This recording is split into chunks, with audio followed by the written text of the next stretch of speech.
Imagine this. You've waited years, decades even, gone through every background check past your interview, and now you're standing on the very last step, the oath ceremony, ready to become a US citizen. And then an officer asks you one question: which country are you from?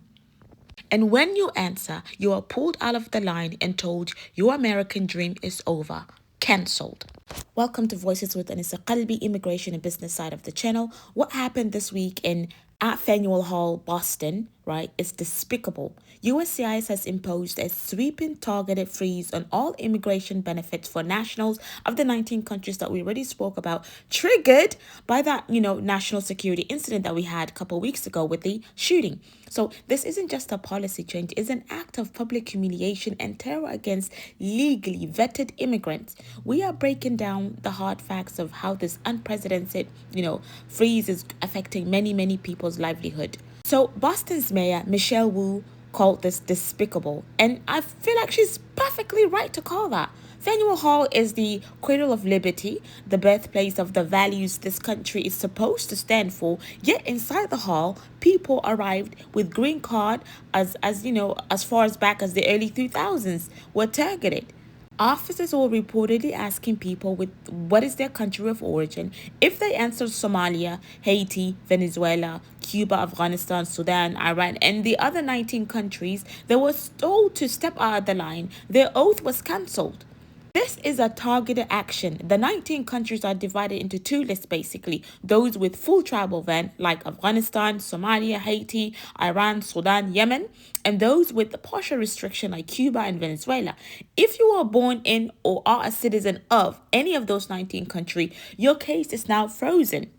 This is not a freeze just on naturalization. According to USCIS policy memos, the freeze is an adjudicative hold on all forms, types for nationals of those 19 countries. This includes the N400 or naturalization. So basically, the final decision and oath ceremonies are halted. The adjustment of status, which is the I-485 approvals are paused. The I-75, which we spoke about, the EAD, the work authorization or work permit, applications are on hold, which means no new approvals and it's severe critical delays for renewals.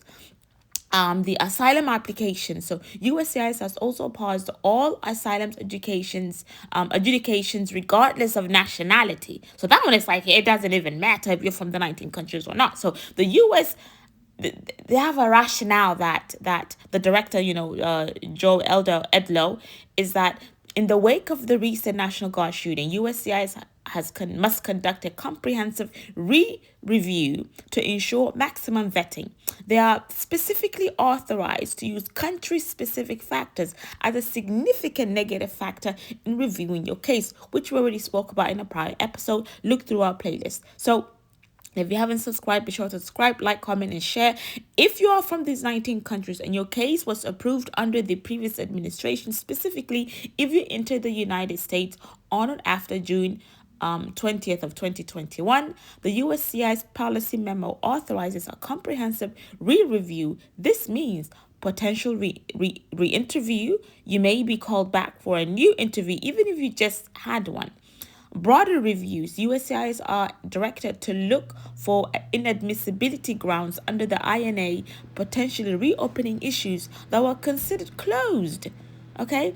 The director also says that USCIS will now focus on positive, good moral character factors such as tax payments and community assimilation, not just the lack of negative records.